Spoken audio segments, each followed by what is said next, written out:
নমস্কার। দ্য ওয়ালে আপনাদের স্বাগত। আজকের বিষয় ঢাকায় ভারতের হাই কমিশন অফিসের বাইরে বিপুল ভিড় কিসের ইঙ্গিত? ভারতের যে হাই কমিশন অফিসগুলি বাংলাদেশে রয়েছে, সহকারী হাই কমিশনারদের অফিস এবং উপ হাই কমিশনারের অফিস এবং হাই কমিশনারের অফিস, এই অফিসগুলির বাইরে গত 2 বছরে আমরা অনেকবারই জমায়েত দেখেছি। সেই জমায়েত মানে হচ্ছে বিক্ষুব্ধ জনতার জমায়েত, অর্থাৎ তারা ভারত বিরোধী স্লোগান দিয়েছেন, ভারতের অফিসগুলিতে আক্রমণ সানিয়েছেন এবং নিরাপত্তা বিপন্ন করেছেন ভারতীয় আধিকারিকদের। তবে এটা একপাক্ষিক ছিল না। মোহাম্মদ ইউনূসের অন্তর্বর্তী সরকারের সময় দুর্ভাগ্যজনকভাবে ভারতেও বাংলাদেশের হাই কমিশন অফিসগুলিতে বা বাংলাদেশ সরকারের অফিসগুলিতে নানান ধরনের হামলা, আক্রমণের ঘটনা বা চেষ্টা, এই ধরনের ঘটনা ঘটেছে, যেগুলি সত্যি কাঙ্ক্ষিত ছিল না। কিন্তু এই অনাকাঙ্ক্ষিত ঘটনাগুলি কেন ঘটতে পেরেছিল সেগুলিও এখন কিন্তু পর্যালোচনার প্রয়োজন, যখন ভিড়ের চরিত্র বদলে গিয়েছে।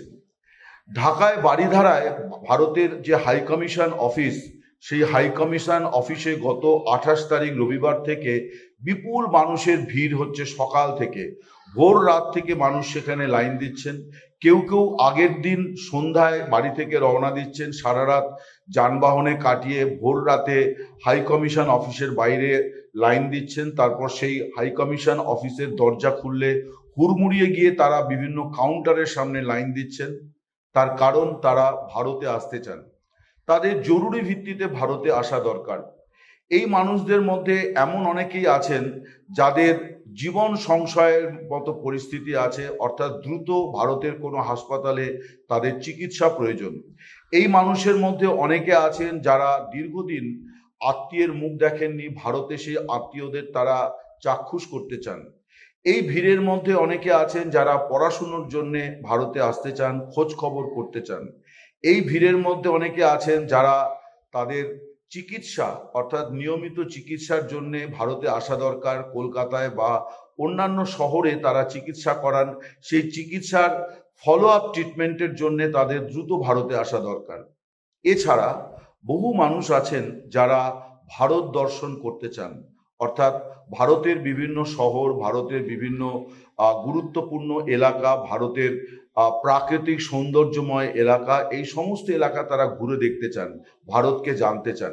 এমন মানুষেরা এখন বারিধারায় ভারতের হাই কমিশন অফিসের সামনে ভিড় করেছেন এবং তারা সকলেই বলছেন যে ভারত সরকারকে তারা সাধুবাদ দিচ্ছেন যে অবশেষে এই সুযোগ ভারত সরকার চালু করেছে, যে তারা আবার ট্যুরিস্ট ভিসা অর্থাৎ পর্যটক ভিসা দেওয়া শুরু করেছে।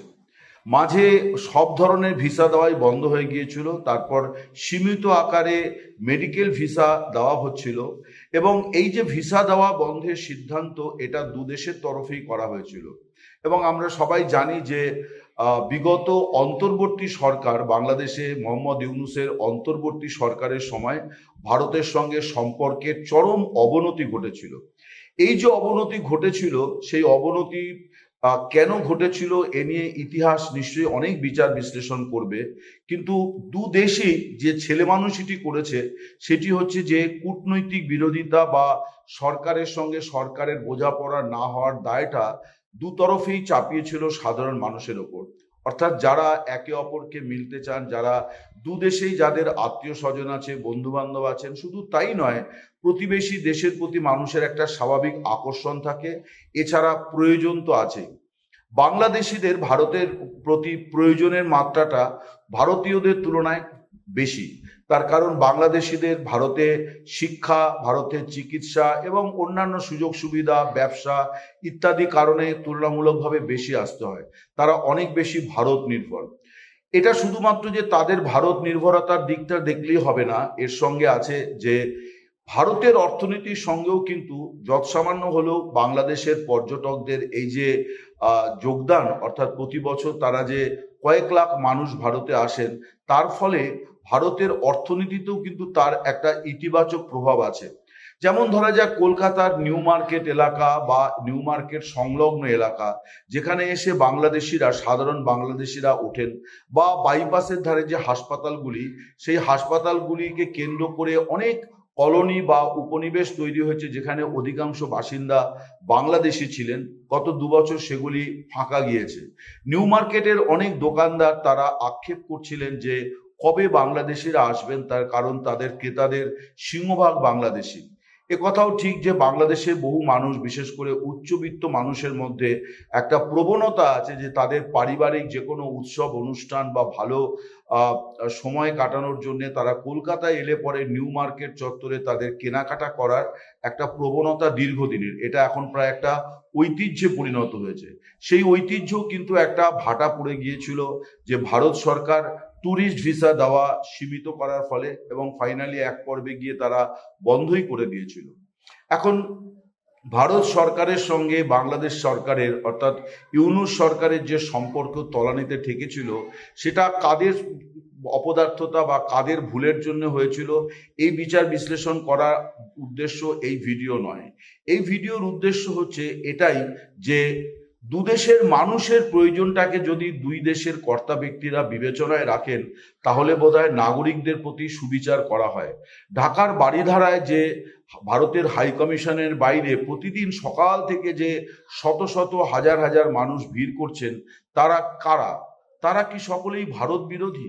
নিশ্চয়ই এটা ভাবার কোনো কারণ নেই যে তারা ভারত বিরোধী, বরং তারা ভারতকে তাদের গন্তব্য বলে মনে করেন।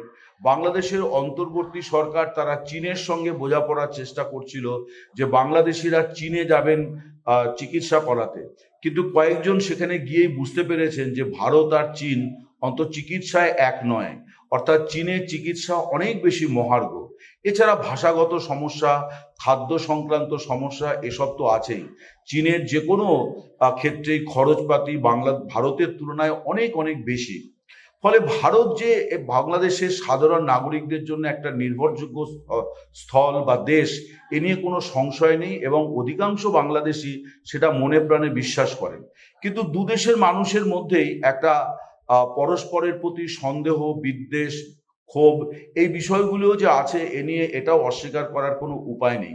বাংলাদেশের অভ্যন্তরে প্রায় 1/3 মানুষ আছেন যারা বরাবর ভারত বিরোধী, এবং কোনো অবস্থাতেই তারা ভারতের প্রতি সদয় হবে বা ভারতপন্থী হবে এরকম ভাবার কোনো কারণ নেই। তার কারণ এই ভারত বিরোধিতার মধ্যে একেবারেই রয়েছে রাজনৈতিক মানে কি বলা যায়, প্ররোচনা বা এই প্ররোচনা বা বিশ্বাস, সেখান থেকে ভারত বিরোধিতা একটা আছেই। বাংলাদেশের যে সাধারণ নির্বাচন 1970 সালে সংগঠিত হয়েছিল, যে নির্বাচন ছিল মূলত একটা স্বাধীন দেশ গড়ার পক্ষে গণরায়, এবং যে কারণে মানুষ দুহাত ভরে আওয়ামী লীগকে ভোট দিয়েছিল, সেই নির্বাচনেও কিন্তু 1/3 মানুষ তারা কিন্তু আওয়ামী লীগের বিপক্ষে ভোট দেয়। অর্থাৎ তারা এটা বুঝিয়ে দিয়েছিলেন যে তারা পাকিস্তানের মধ্যেই থাকতে চান, তারা স্বাধীন দেশ চান না, তারা পাকিস্তানের থেকে আলাদা হতে চান না।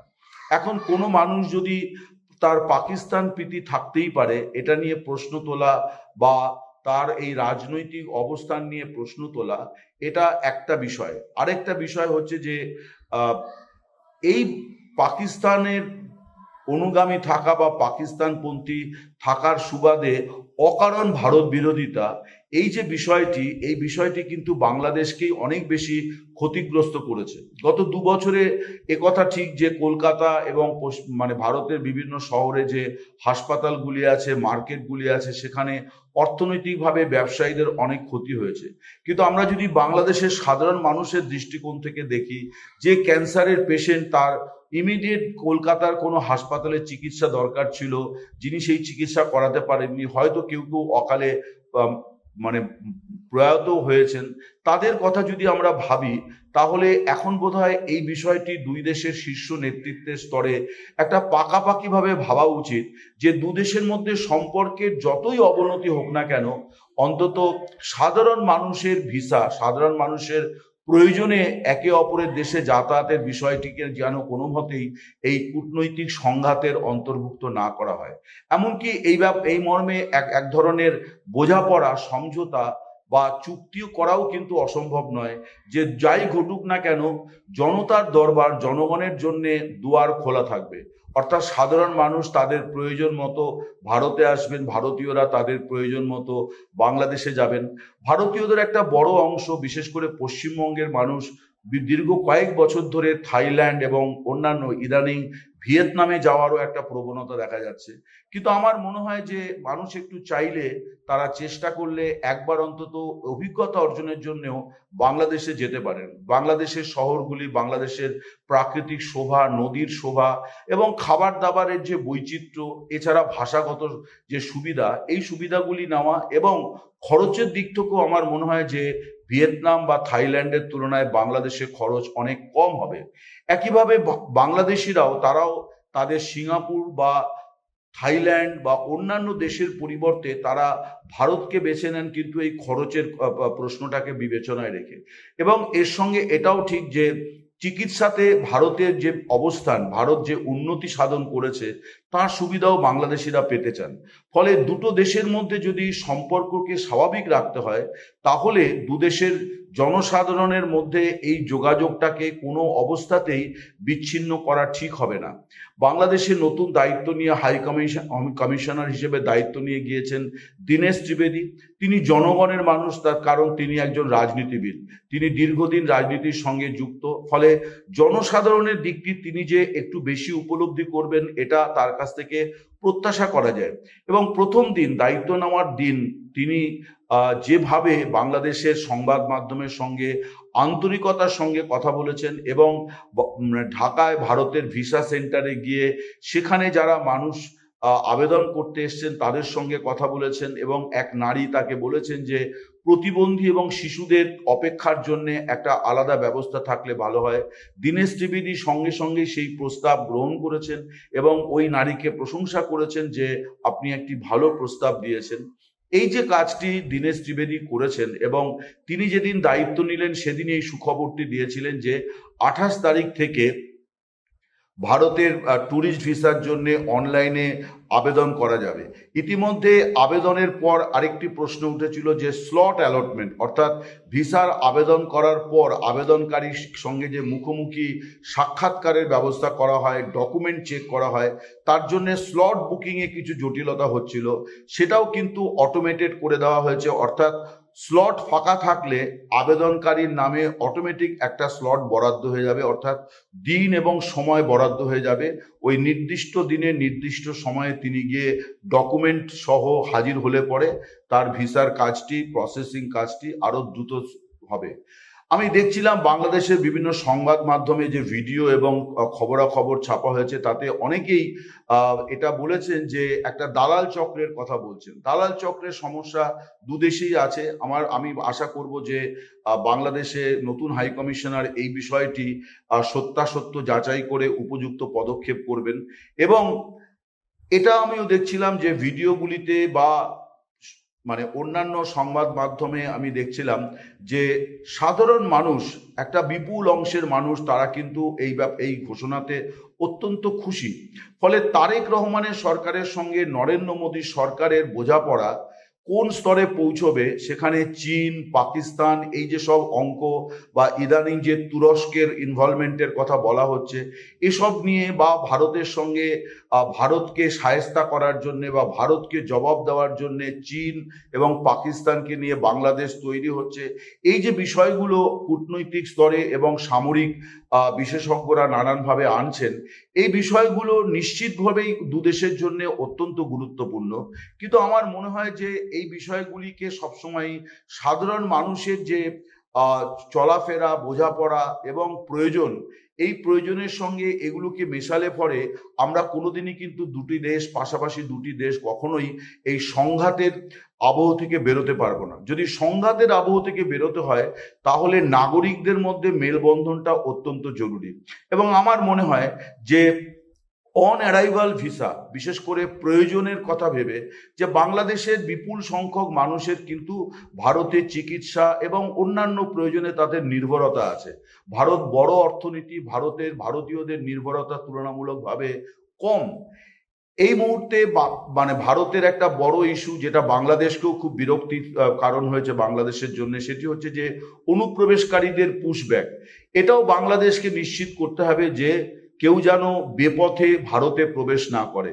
বাংলাদেশও নিশ্চিত করবে কোনো ভারতীয় যেন বেপথে বাংলাদেশে প্রবেশ না করে। এটা দুদেশের সরকারের বা প্রশাসনের কর্তব্য। এখন তারা যদি এই ব্যর্থতার দায় নাগরিকদের উপর চাপিয়ে দেন, ভারত যদি সবসময় মনে করে যে অনুপ্রবেশ হবে অতএব আমি এত লোককে আসতে দেব না, এই সিদ্ধান্ত সঠিক কিনা এটা ভারতকেও কিন্তু ভাবতে হবে। তার কারণ দুটো দেশ পাশাপাশি বড় হয়েছে এবং একটি দেশ এগিয়ে গেছে, আরেকটি দেশ পিছিয়ে আছে। কিন্তু আমরা যদি বাংলাদেশের এই চাহিদাগুলোকে পূরণ না করি, তাহলে ভারতের পক্ষেও কিন্তু খুব বেশি এগোনো মুশকিল। কারণ বাংলাদেশের চাহিদার কথা মাথায় রেখেই পূর্ব প্রান্তে, বিশেষ করে কলকাতাতে, পশ্চিমবঙ্গে অনেক বেশি কর্পোরেট হাসপাতাল হয়েছে, অনেক বেশি শিক্ষাঙ্গন হয়েছে, অনেক বেশি বাণিজ্যিক তৎপরতা এখন শুরু হয়েছে। ফলে দুদেশের নাগরিকদের মধ্যে বোঝাপড়াটা আলটিমেটলি কিন্তু যে অর্থনৈতিক বোঝাপড়ার আমরা কথা বলছি সেটাকেও অনেকটা মজবুত করে। আমরা তো খুব সেইভাবে জানি না যে বাংলাদেশের পর্যটকেরা ভারতে এসে কি বিপুল পরিমাণ অর্থ খরচ করে। আমরা সবসময় হিসেবের মধ্যে রাখি যে ভারত কত টাকার পণ্য বাংলাদেশে রপ্তানি করেছে, বাংলাদেশ কত টাকার পণ্য ভারতে রপ্তানি করেছে। এগুলি তো সরকারি পর্যায়ে হচ্ছে, অর্থাৎ বাণিজ্যিক প্রতিষ্ঠানের তথ্য। কিন্তু এই যে ব্যক্তিগতভাবে যে হাজার হাজার লাখ লাখ মানুষ দুদেশের মধ্যে যাতায়াত করেন, তারা তো খান দান, বিভিন্ন হোটেলে অবস্থান করেন, বেড়ান, তার জন্য তারা কিন্তু বিপুল পরিমাণ অর্থ ব্যয় করেন এবং সেই অর্থ দুদেশের মানুষকেই একটা বড় ধরনের ব্যবসা দেয়, পুঁজি দেয়, তারা লাভবান হন। ফলে এই যে বিষয়টা, এই বিষয়টি, এই যে শুভ সূচনা হয়েছে যে বাংলাদেশের মানুষকে ভারত ট্যুরিস্ট ভিসা দেওয়া শুরু করলো, এই ট্যুরিস্ট ভিসা দেওয়ার বিষয়টি শুধু নয়, মেডিকেল ভিসা থেকে শুরু করে সাধারণ মানুষের প্রয়োজনের ভিসাগুলির ব্যাপারে যেন ভারত সরকার অনেক বেশি উদার হয় এবং এই বিষয়টিকে কখনোই যাতে দুদেশের সরকারি পর্যায়ে কূটনৈতিক সংঘাতের মধ্যে যুক্ত না করা হয়, এই মর্মে আগামী দিনে দুদেশের কর্তা ব্যক্তিদের মধ্যে যখন আলোচনা হবে, তখন এই বিষয়টি আলোচনায় আনলে আমার মনে হয় দুদেশেরই মঙ্গল হবে। যেমন আমরা অনাক্রমণ চুক্তি করি, যেমন আমরা পরমাণু বোমার ইস্যুতে বিভিন্ন দেশের মধ্যে চুক্তি আছে যে কেউ প্রথমে এই আক্রমণ শানাবে না, তেমনি এটাও কিন্তু একটা দুদেশের মধ্যে বোঝাপড়া হতে পারে যে যাই ঘটুক না কেন দুদেশের মানুষের জন্য কখনোই দরজা বন্ধ হবে না, সাধারণ মানুষের জন্য।